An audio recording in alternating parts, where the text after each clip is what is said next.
pass yards and 20 TDs in his first season, joining Andrew Luck, Cam Newton, not bad company to be in, of course, and a Pro Bowl signal caller entering his sophomore campaign, JAMEIS Winston. Hey, what's up? Thank What's you. going on, man? Thanks for having us. Thank y'all for having me. JAMEIS Winston. Yeah, you too. are looking lean. Hey, man, it is what it is. Getting in shape? Yeah. Absolutely. Hold on, Molly. Yeah. I'm going to dig a little deeper here. You go. Because, you see, I know Tim Grover. You do? Tim Grover and I go back a long ways, and I read up that he's the reason you came, you lost about 18 pounds. What you do to lose 18 pounds? I'm asking for personal reasons, Tim. How you lose 18 pounds? Hard work pay off, man. You got to work hard in the off season. It was my first true off season as a player my whole life, really, because I always played baseball.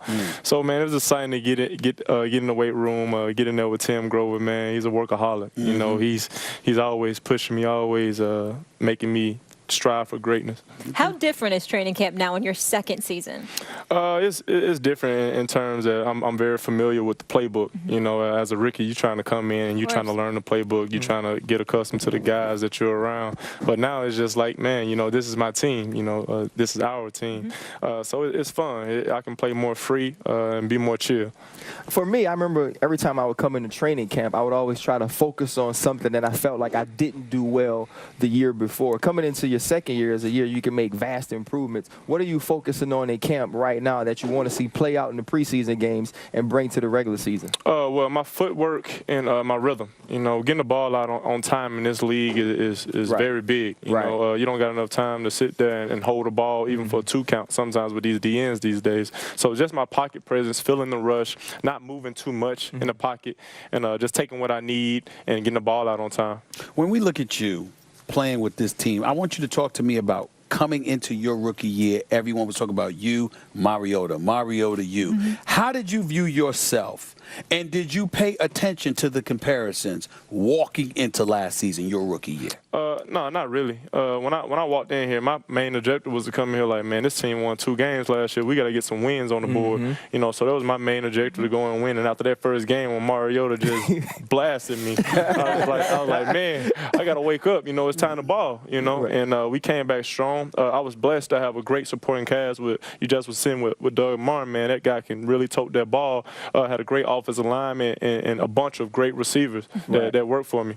For me, I just remember watching, I mentioned in the break, I was like, if we gonna do it big. Obviously, everybody's seen that pregame speech, but I remember coming into last year, they had some veterans here that were talking about your leadership role on the team, and I think you're a natural-born leader. I told you, I talked to D. Craig about you, and he was saying from the moment he met you, he knew that. How has your leadership changed now that you're coming into your second year? You know the playbook. How are you dealing with teammates now as the starting quarterback? Man, it's the same mentality. My job as a leader is not to just go out there and talk and push guys. My job is to serve these men. So anything I can do to help them out, anything I can do to help them get the upper hand, I'm going to do that, just to make their jobs easier. Because if I make their jobs easier, they make my jobs right, easier. No doubt. What are the kind of things you do, James? I mean, I want to know. Because here's the thing. You're young. Right. You were a rookie last year, so you're supposed to be carrying bags. You're supposed to be doing a lot of different things, right? Yeah. But you're the quarterback.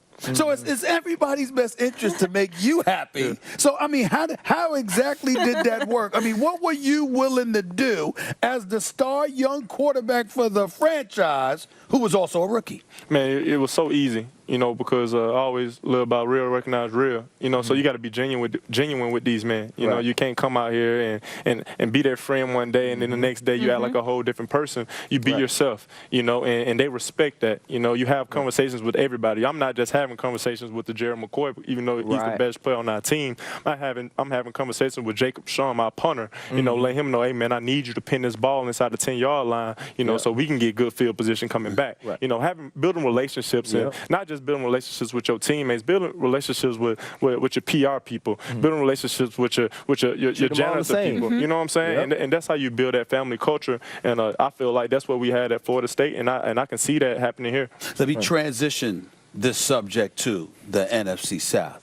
Because before you got here, I'm not gonna have them try to backdoor me. I'm gonna beat them to it, James. It was coming. I'm gonna bring them to it, James. All right. We got in an argument because The question was, where do you rank Jameis Winston within the NFC South? Now, real knows real. So I had to put you last because we talking Drew Brees. And so it's talking Cam Newton, Drew Brees, and Matt Ryan.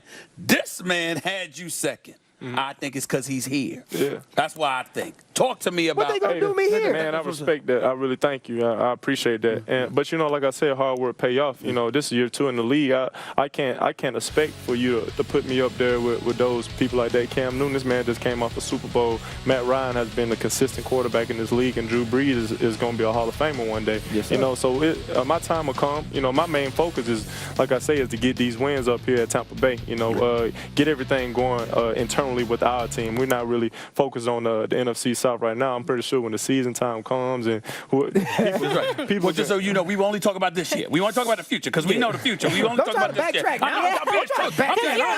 You're not being honest with us. Talking about last year. No, we talk about this year, but right now, this year. But let me ask you this, and then I'm gonna go to them. You thought about Mariota, and you saw Mariota do what he did in Game 1, and you said, I got to get it on.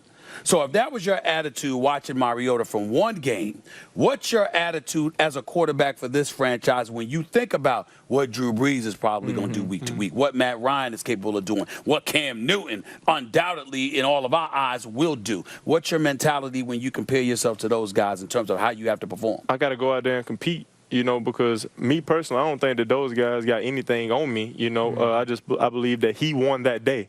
You know, when I'm going out there and competing against these guys, this is football. You know, this ain't like basketball when you know the Warriors gonna go out there and blow somebody out. You know, if they playing the Utah Jazz or somebody like that, this is football. You know, so if Tell them again, this is football, man. Any given Sunday. Yeah, if we can win that day, we got to win. You know what I'm saying? Carolina Panthers, they were undefeated until Atlanta won that day. You know, no one would think that they were gonna get beat by Atlanta. So that's how it is. You know, it's really forcing your will upon another man. And I tell you what, man, if you're going out there and competing and you can get your teammates to ride for you, you can beat anybody. And we showed earlier your rookie numbers were pretty much identical to Cam's rookie numbers. Also, we showed that. Right. So here's my question on a smaller scale from where Stephen A. was going. You talked about the first week against Mariota, and I'm a defensive player, and I look at things from a defensive standpoint.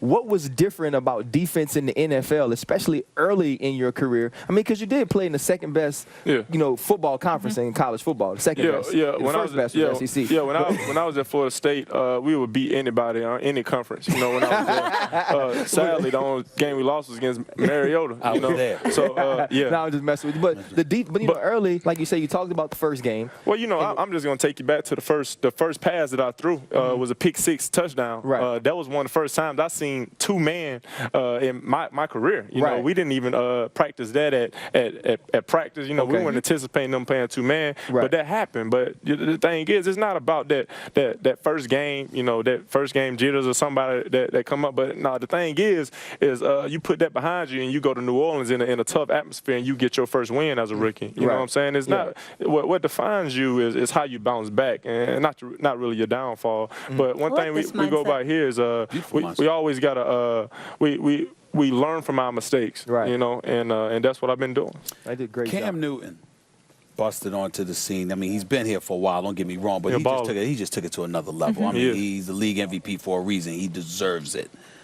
When you see what he has done at his age, being who he is, how does that inspire you?